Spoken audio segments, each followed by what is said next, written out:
Salam sejahtera, Shalom, Om Swastiastu, Namo Buddhaya, Salam Kebajikan.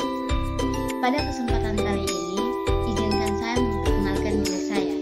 Nama saya Desi Magdalena Alang dengan NIM 2201070038, Program Studi Pendidikan Pancasila dan Kewarganegaraan, Fakultas Keguruan dan Ilmu Pendidikan Universitas Nusa Cendana. Video ini saya peruntukkan untuk penilaian tugas ujian tengah semester mata kuliah Bahasa Indonesia. 3 materi yang akan saya bawakan, yaitu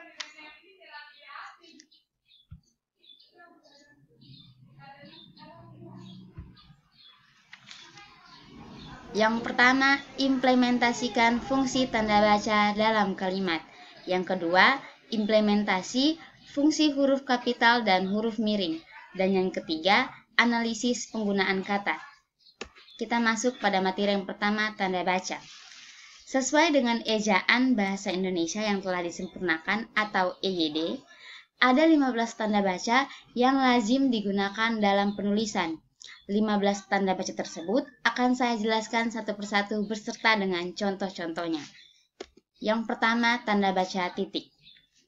Tanda baca titik difungsikan sebagai penutup dari sebuah kalimat, terutama untuk kalimat deklaratif atau kalimat pernyataan dan kalimat berita. Selain itu, tanda baca ini juga digunakan pada penulisan gelar, singkatan, dan sejumlah angka tertentu. Di sini saya mengambil contoh, tanggal 2 Mei diperingati sebagai Hari Pendidikan Nasional, titik. Yang kedua, tanda baca koma. Tanda baca koma memiliki fungsi untuk memisahkan beberapa bagian dari suatu kalimat.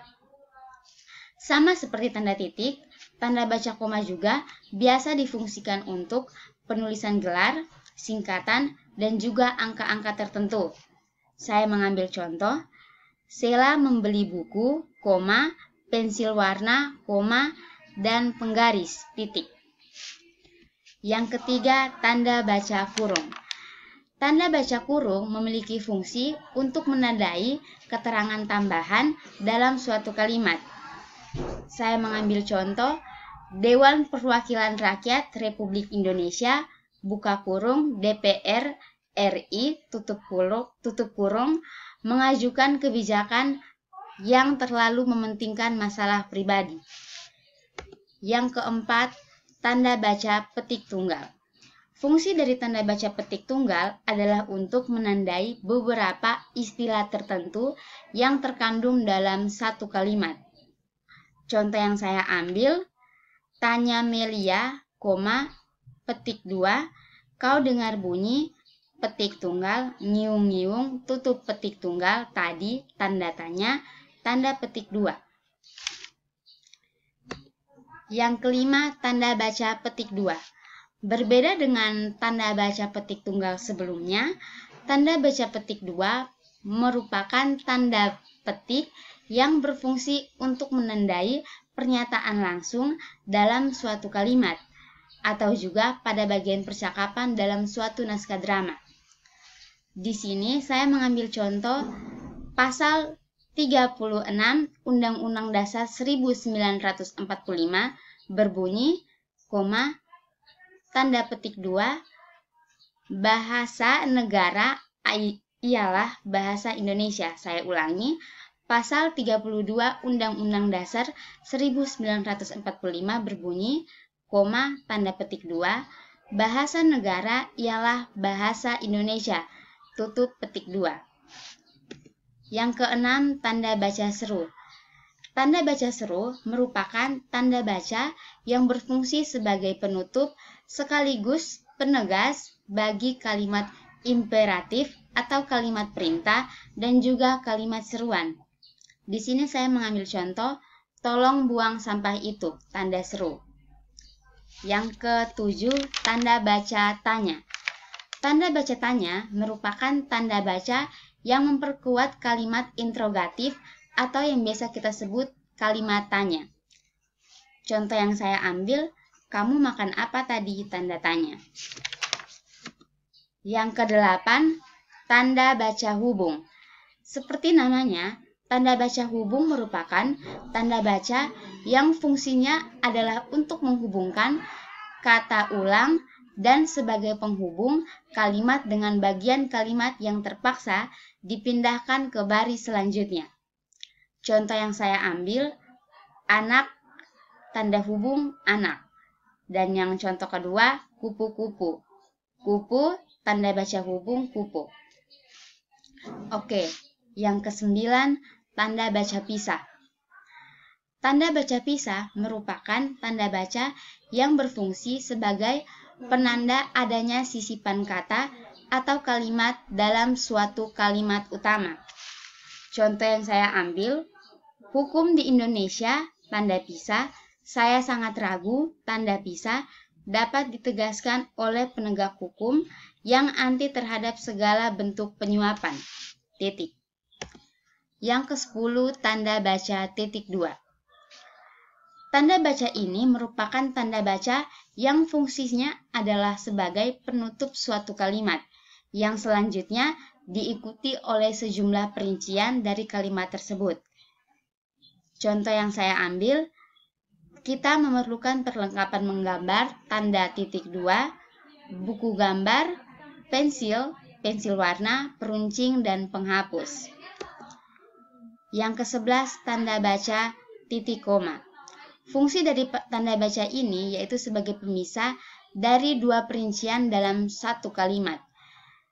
Tanda baca ini juga biasa dipakai sebagai pengganti kata dan. Contoh yang saya ambil, makin malam, tanda baca petik 2, pekerjaan belum selesai juga, titik. Yang ke-12, tanda baca elipsis. Tanda baca ini juga mempunyai fungsi sebagai penanda adanya kalimat potong atau dihilangkan. Tanda baca ini juga dipakai untuk menandai bagian yang tidak selesai dalam suatu naskah dialog. Contoh yang saya ambil, tanda baca elipsis, titik, titik, titik, titik, aku juga bingung dengan tingkahnya, titik. Yang ke-13. Oke, yang ke-13, tanda baca kurung siku. Berbeda dengan tanda baca kurung biasa sebelumnya, tanda baca kurung siku berfungsi sebagai penanda adanya bagian yang dikoreksi dari suatu kalimat. Contoh yang saya ambil, mahasiswa juga berperan dalam pemberdayaan, pemberdaya A, tanda baca kurung siku, A, tutup tanda baca kurung siku, N. Masyarakat secara integrasi. Oke, saya ulangi contohnya. Mahasiswa juga berperan dalam pemberdayaan A, kurung siku, tutup kurung siku, N, masyarakat secara integrasi. Oke, yang ke-14, tanda baca garis miring. Selain sebagai pengganti kata atau, tanda baca ini juga biasa dipakai dalam penulisan nomor, surat, alamat, dan penanda periode tahunan. Contoh yang saya ambil, tahun ajaran 2021, garis miring 2022. Oke, kita masuk pada tanda baca yang terakhir, tanda baca apostrof. Tanda baca ini digunakan sebagai penanda ada bagian yang hilang dalam suatu kata atau bilangan tahunan dan juga digunakan dalam penulisan nama atau kata khusus serta serapan bahasa asing. Contoh yang saya ambil berkaitan dengan tanda baca apostrof yaitu Rifkan, Syafi, I, tanda apostrof dan I. Oke, yang berikutnya materi kedua, implementasikan huruf kapital dan huruf miring. Yang akan saya bawakan penggunaan huruf kapital dan huruf miring yang benar, fungsi dari huruf kapital dan huruf miring, dan juga contoh dari penggunaan huruf kapital dan huruf miring. Yang pertama, huruf kapital. Menurut Kamus Besar Bahasa Indonesia, huruf kapital merupakan huruf yang berukuran dan berbentuk khusus atau lebih besar dari huruf biasa. Fungsi dari huruf kapital yaitu sebagai penunjuk nama atau julukan, digunakan sebagai huruf awal dalam kalimat, digunakan dalam penulisan judul buku atau semacamnya, menjelaskan nama etnis dan juga bangsa, dan juga menuliskan singkatan nama dan gelar. Oke, contoh huruf kapital yang saya ambil yaitu, kita kembali ke huruf kapital. Yang pertama, untuk merujuk pada nama orang, saya mengambil nama presiden kita Joko Widodo. J huruf kapital, Widodo W huruf kapital. Yang kedua, merujuk pada penggunaan di awal kalimat. Malam ini sangat dingin, M huruf kapital. Dan yang ketiga, menjelaskan sebuah nama bangsa.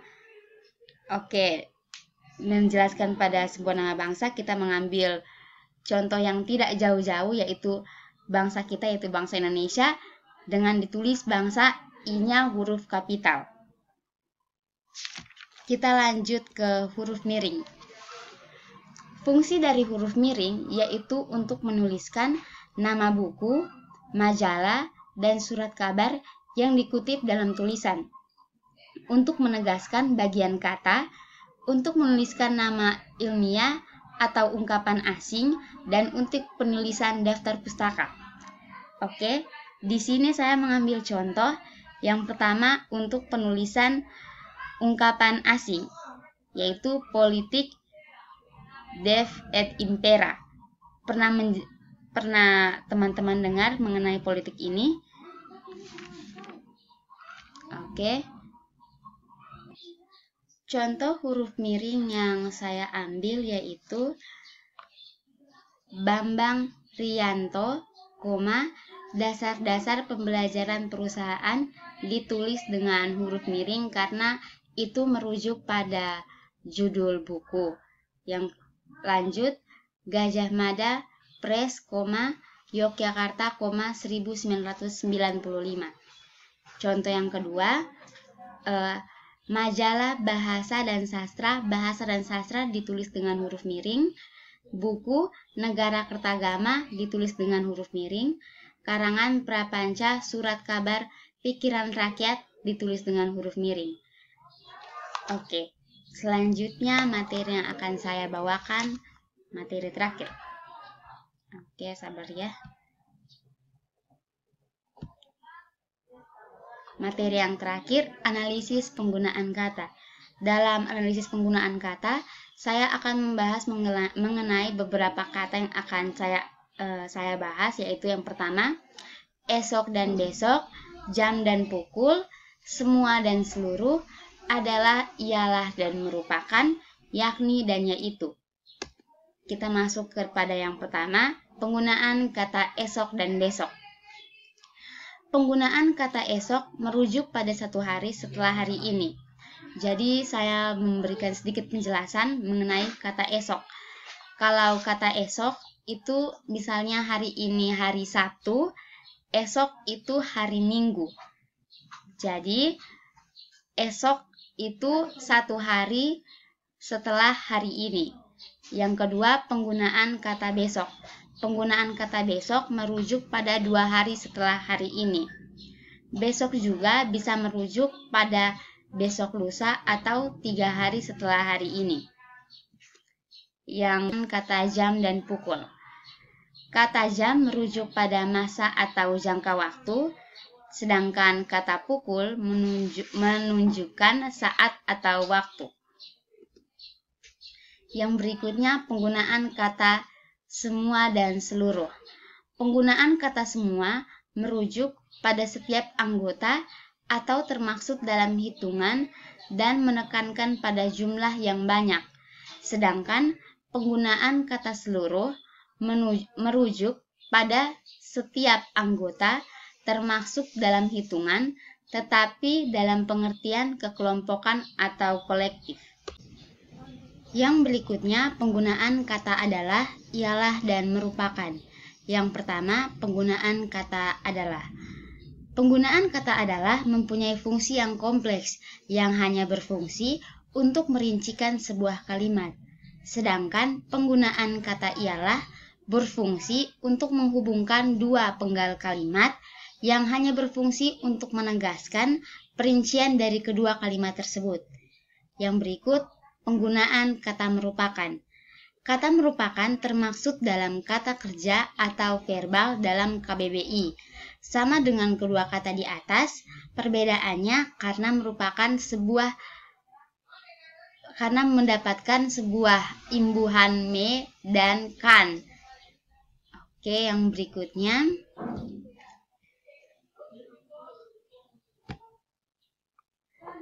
Yang berikutnya penggunaan kata yakni dan yaitu.